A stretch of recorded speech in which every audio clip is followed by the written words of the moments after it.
Saudara Presiden kelima yang juga Ketua Umum PDI Perjuangan Megawati Soekarnoputri angkat suara soal situasi politik jelang pemilu. Megawati menengarai adanya potensi kecurangan.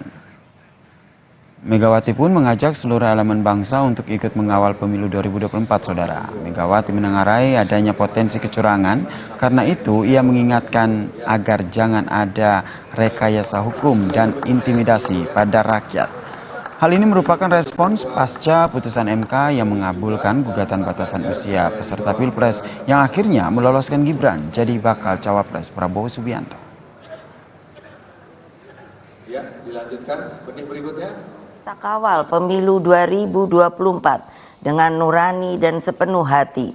Kita jadikan pemilu 2024 sebagai momentum untuk mendapatkan pemimpin terbaik yang benar-benar mewakili seluruh kehendak rakyat Indonesia. Jangan biarkan kecurangan pemilu yang akhir ini terlihat sudah mulai akan terjadi lagi.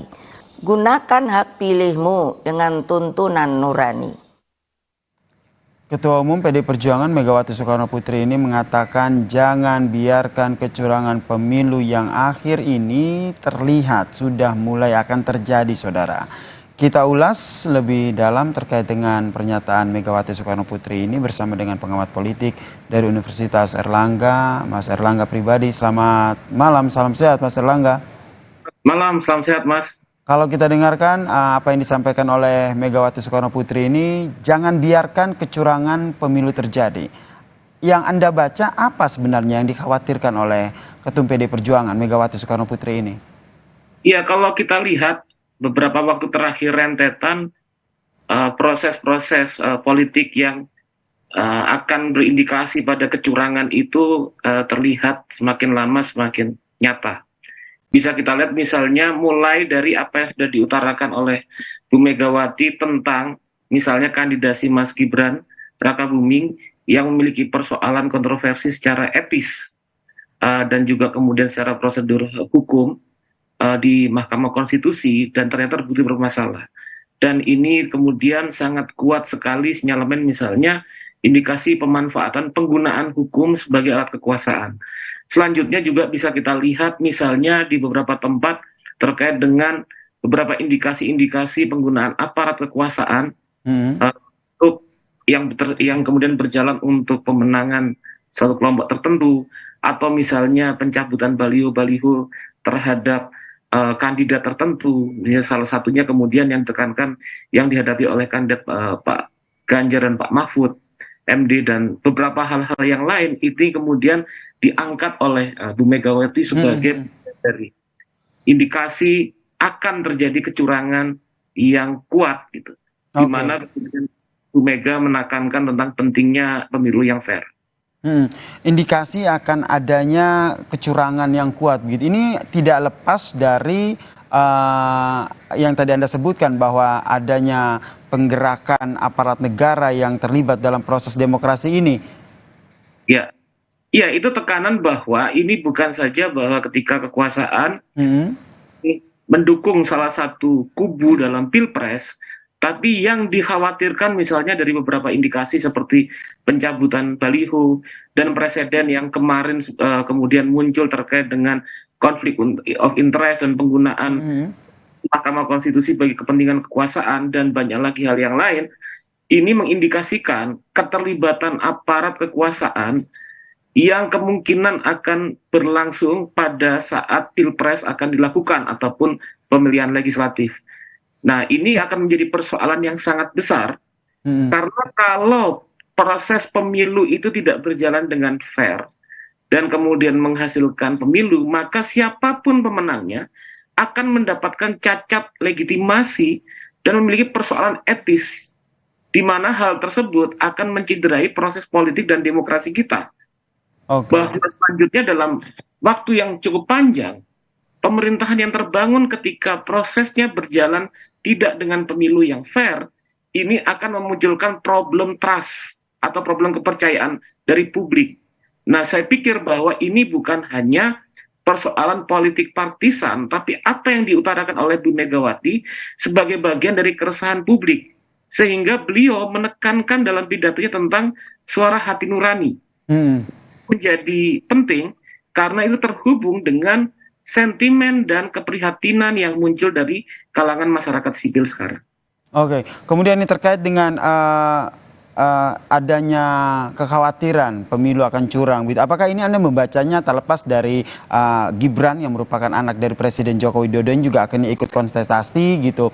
Kekhawatiran bukan lagi kepada keberpihakan Presiden Joko Widodo, tapi lebih besar lagi bagaimana akhirnya aparat negara bahkan aparat keamanan dilibatkan, ikut terlibat dalam pesta demokrasi ini. Itu yang Kekhawatiran, ya. Kekhawatiran tersebut kelihatan muncul dan saya pikir menjadi hal yang wajar. Karena kemudian kita lihat bahwa pencalonan Mas Gibran Rakabuming sendiri itu memiliki cacat secara etika. Dan selanjutnya juga kemudian proses-proses yang berlangsung di mana kemudian indikasi tentang mulai munculnya penggunaan aparat sebagai bagian dari alat kekuasaan memberikan dukungan terhadap kontestan tertentu. Ini tadi saya utarakan menjadi persoalan besar sehingga proses pemilu yang seharusnya berjalan untuk menampilkan pemimpin yang terbaik dan menjadi proses yang adil sehingga siapapun yang menang akan mendapatkan dukungan dan legitimasi secara etis, ini kemudian akan bisa jadi tidak akan berlangsung pada pemilu 2024 ini. Meskipun memang sudah ada beberapa informasi yang tadi juga kita beritakan bahwa para aparat negara ini mereka selalu bersikap netral, tidak berpihak pada paslon manapun. Bahkan kalau kita ingat Presiden Joko Widodo juga pernah menyatakan bahwa kepala pemerintah pusat, pemerintah daerah ini akan bersikap netral.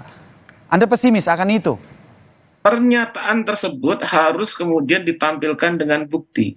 Dan suatu proses pembuktian itu harus melibatkan juga kontrol dan juga kemudian keterlibatan dari masyarakat sipil untuk terlibat dalam proses pemantauan pemilu. Sehingga kemudian bahwa itu tidak hanya diucapkan melalui pernyataan-pernyataan saja, tapi bahwa kepastian hukum dan kemudian terjaminnya hak-hak politik dan hak sipil dari masyarakat untuk terlibat dalam pemantauan dan kontrol terhadap pilpres ataupun pileg itu menjadi suatu hal yang sangat-sangat penting kemudian untuk menjamin pemilu ini tidak seperti yang kita khawatirkan. Oke, kita berharap ya kekhawatiran akan adanya kecurangan di pemilu ini tidak terjadi dan tidak hanya pemerintah pusat tapi kita sendiri juga, kita sebagai warga juga ikut mengawal ya pesta demokrasi ini ya. Terima kasih. Terima kasih. Diungkapkan oleh ya, terima kasih. Oke, terakhir boleh singkat saja tadi. Jadi yang ingin? Jadi itu sebetulnya kan yang juga diungkapkan dalam pidato Bu Megawati tentang bagaimana partisipasi dan upaya rakyat untuk mengontrol pilpres ataupun pileg 2024, Mas. Baik, partisipasi masyarakat ini yang harus kita gaungkan bersama dalam mengawal pesta demokrasi ini. Terima kasih pengamat politik dari Universitas Erlangga, Mas Erlangga Pribadi telah bergabung bersama kami di Kompas Malam. Salam sehat, Mas Erlangga. Ya. Dan saudara, usai jeda, Kompas Malam masih punya informasi yaitu tim Spanyol mengincar puncak klasemen Grup B Piala Dunia U17 FIFA Indonesia 2023 yang saat ini dikuasai oleh timnas Mali.